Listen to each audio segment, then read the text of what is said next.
good to be here back in the Pacific Northwest.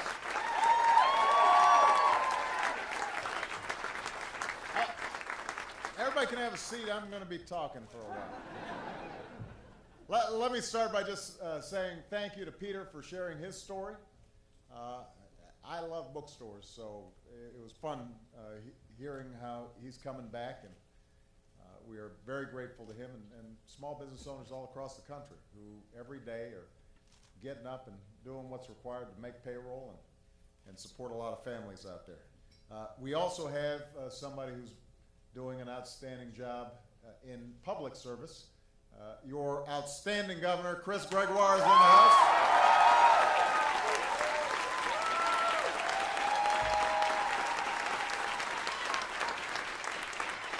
And your Lieutenant Governor, Brad Owens, is here. Or he was here. There he is over there. Good to see you, Brad. I am here as well.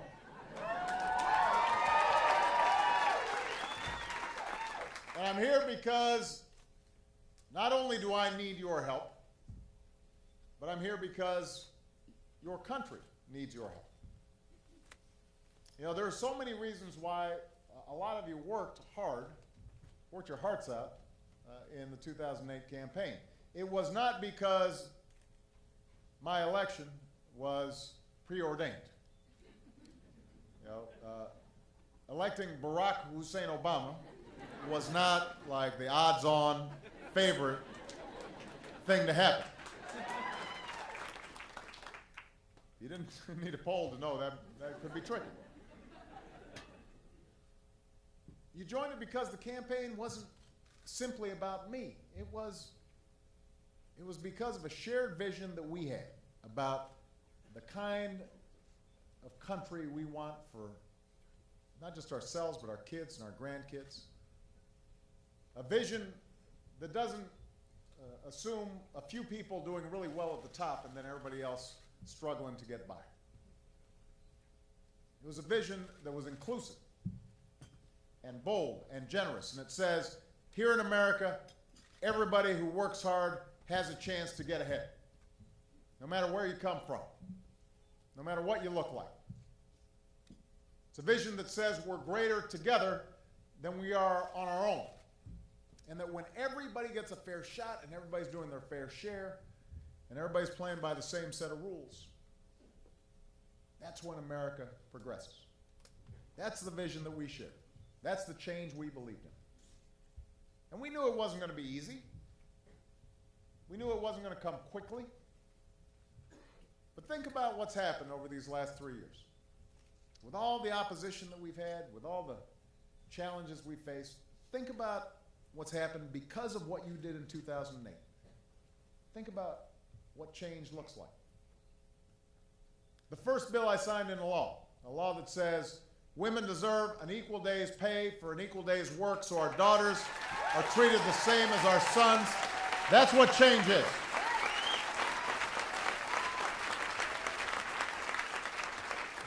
Our decision to rescue the American auto industry from collapse. Even when there were a bunch of politicians saying we should let Detroit go bankrupt, and now, because we didn't let 1 million jobs go.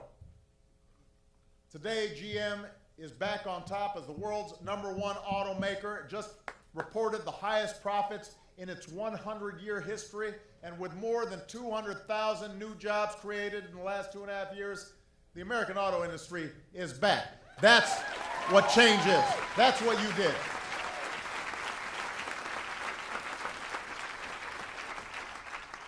Change is the decision we made to stop waiting for Congress to do something about our oil addiction and finally raise our fuel efficiency standards. And now, by the next decade, we'll be driving American-made cars that get almost 55 miles to the gallon, and trucks for the first time are covered, and that's what change is. Doubling fuel efficiency standards on cars. That's because of you. Because of you. Change is the fight we had to stop handing over $60 billion to banks in the student loan program and say, let's cut out the middleman, Let's give that money directly to students. And as a consequence, we've got millions of young people who are benefiting from less debt and greater college affordability that happened because of you. Because of you, we were able to put middle-class tax cuts in the back pockets of working Americans every single year I've been in office. And today, Congress did the right thing and extended the payroll tax cut for working Americans through the rest of the year. That's about $1,000 for the typical American family, and that's part of what lifted the economy when it was on the verge of a Great Depression. That's what change is. And yes, change is the health care reform bill we passed after a century of trying.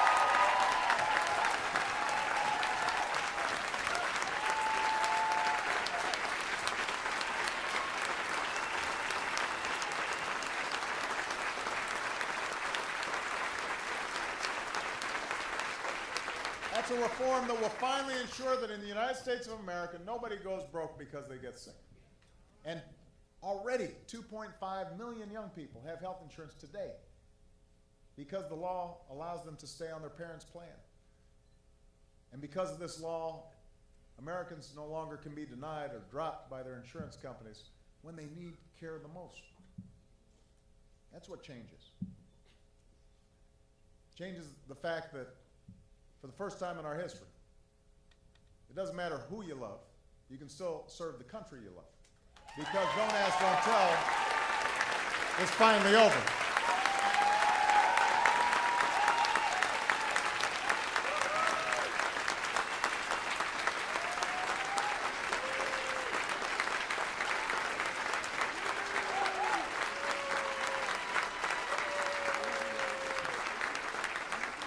Change is keeping another promise. For the first time in 9 years, there are no Americans fighting in Iraq. And we've refocused our efforts on the terrorists who actually attacked us on 9/11. And thanks to the brave men and women in uniform, Al-Qaeda is weaker than it has ever been, and Osama bin Laden is no longer a threat to the United States of America. That's what change is.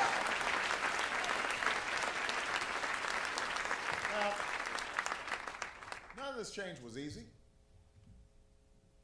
And we've got so much more work we have to do. There's so many Americans out there that are still looking for work, and so many families that are still struggling to pay the bills or make their mortgage payment. And we're still recovering from the worst economic crisis in our lifetimes. But over the past 2 years, businesses have added about 3.7 million jobs. Our manufacturers are creating the most jobs since the 1990s. Our economy is getting stronger. The recovery is accelerating. America's coming back, which means the last thing we can do is go back to the same failed policies, the very same policies that got us into this mess in the first place. And that's what's at stake in this election. That's exactly what the other candidates want to do. They don't make any secret about it. They want to go back to the days when Wall Street played by its own rules. They want to go back to the days when insurance companies could deny you coverage or jack up premiums without reason. They want to go back to spend trillions of dollars more on tax breaks for folks like me, for the wealthiest Americans, even if it means adding to the deficit or gutting things like education or clean energy or making Medicare more expensive for seniors. The philosophy is simple. We are better off when everybody else is left to fend for themselves. And the most powerful can write their own rules. And they're wrong. That's not how America was built. In the United States of America, we're greater together than we are on our own. And we are going to keep that basic promise that if you work hard, you can raise a family and send your kids to college and put a little away for retirement. That's what we're going to be fighting for. That's the choice in this election. This isn't just another political debate. This is the defining issue of our time, a make or break moment for middle class Americans and those who want to get into the middle class. We could go back to an economy that's built on outsourcing and debt and phony financial profits. That's an option. But we got a better option. We can fight for an economy that's built to last, an economy that's based on American manufacturing and American-made energy and American innovation and skills and education for American workers and the values that have always made this country great: hard work and fair play and shared responsibility. That's what we're fighting for. That's what this election's about. That's why you're here tonight.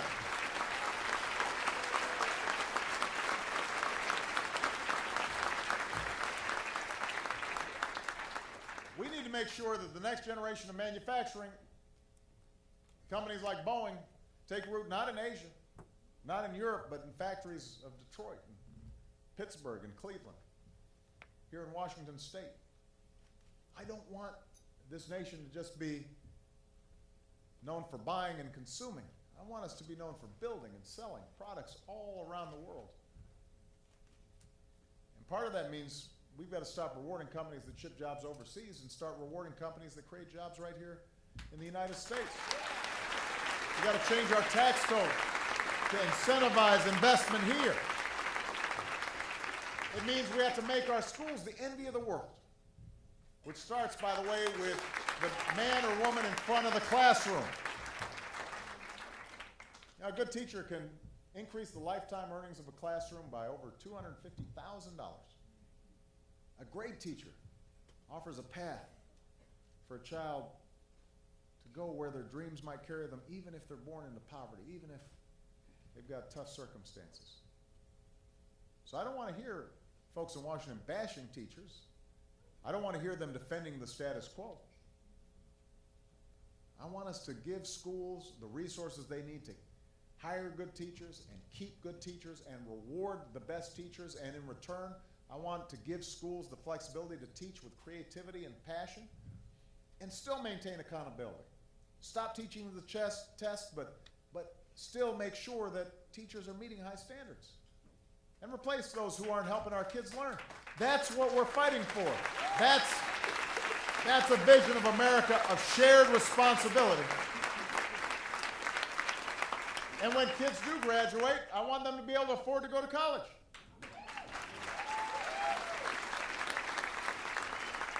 Americans now owe more tuition debt than credit card debt, which means, for starters, this Congress needs to stop the interest rates on student loans from doubling in July, which is what's scheduled to happen. But that's just the start. Colleges and universities have to do their part. I said in the State of the Union, we want to give incentives to colleges and universities, and we will help them contain their costs. And state legislatures are going to have to do the same thing. Because my attitude is if colleges and universities that are supposed to be serving students are pricing themselves so that students can't go, then funding from taxpayers should go down. Higher education can't be a luxury. It's an economic imperative that every family in America should be able to afford, and if we are persistent and creative about it, we can make that happen.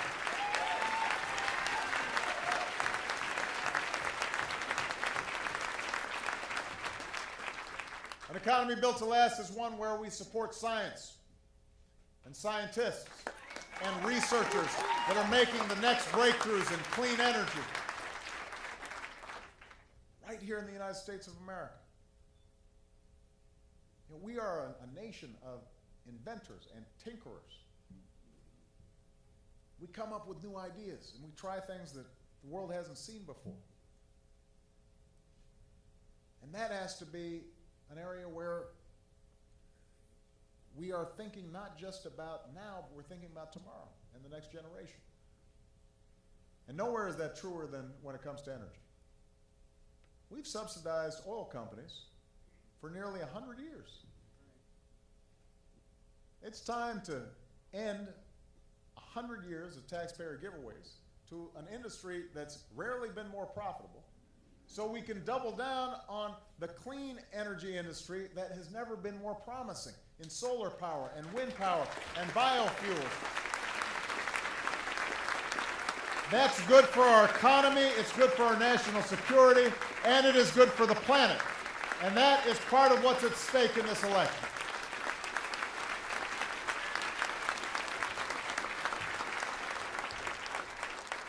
I want us to rebuild in America.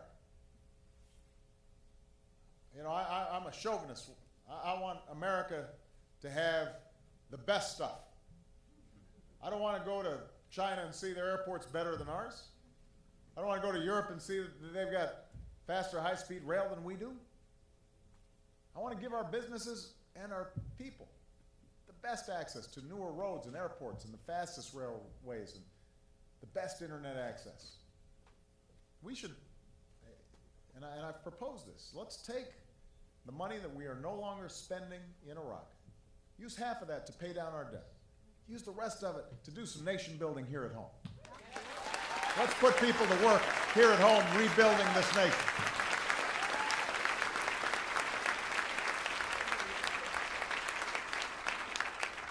Now, even if we do that, we're still going to have to bring down our deficit and our debt. And that comes to the issue of everybody doing their fair share. We need a tax system that reflects our best values. Everybody carrying their weight. I believe we should follow the Buffett rule. If you make more than $1 million a year, you shouldn't pay a lower tax rate than your secretary.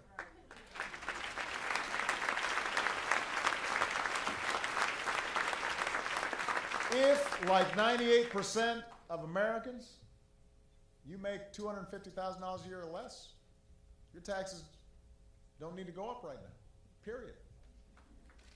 This has nothing to do with class warfare. It has nothing to do with envy. It has everything to do with math. You know, if somebody like me gets a tax break that I don't need, wasn't asking for,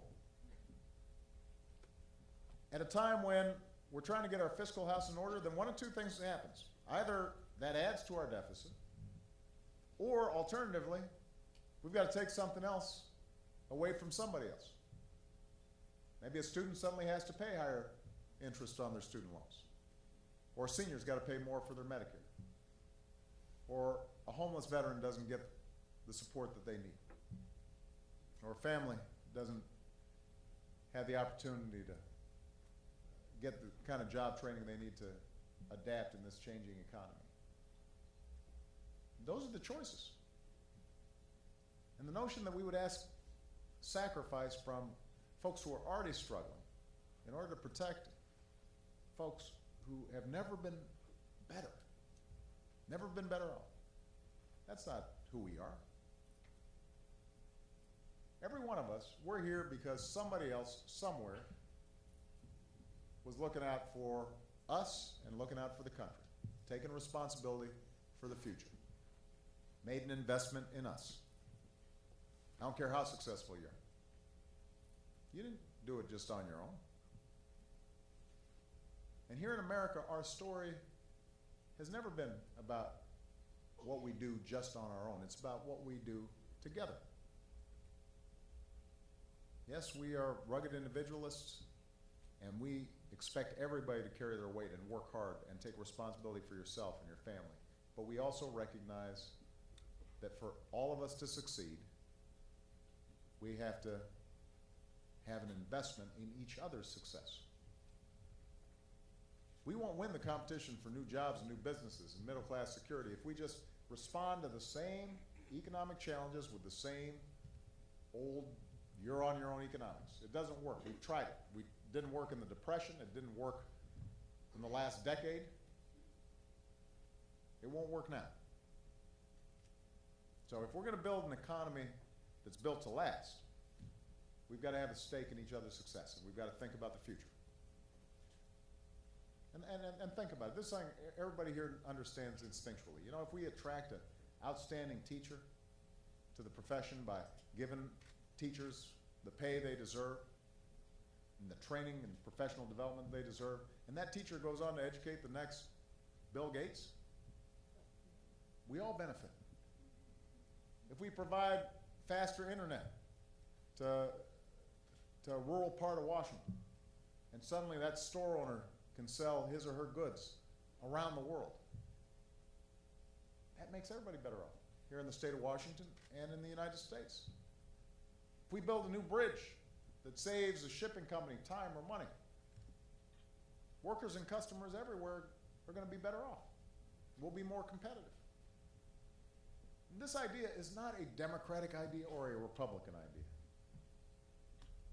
It's an American idea.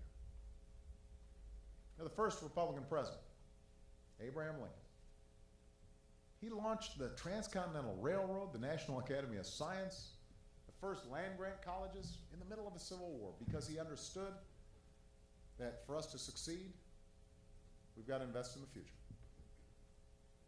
A Republican, Teddy Roosevelt, called for a progressive income tax. Dwight Eisenhower built the interstate highway system. It was with the help of Republicans in Congress that FDR gave millions of returning heroes, including my grandfather, a chance to go to college on the GI Bill.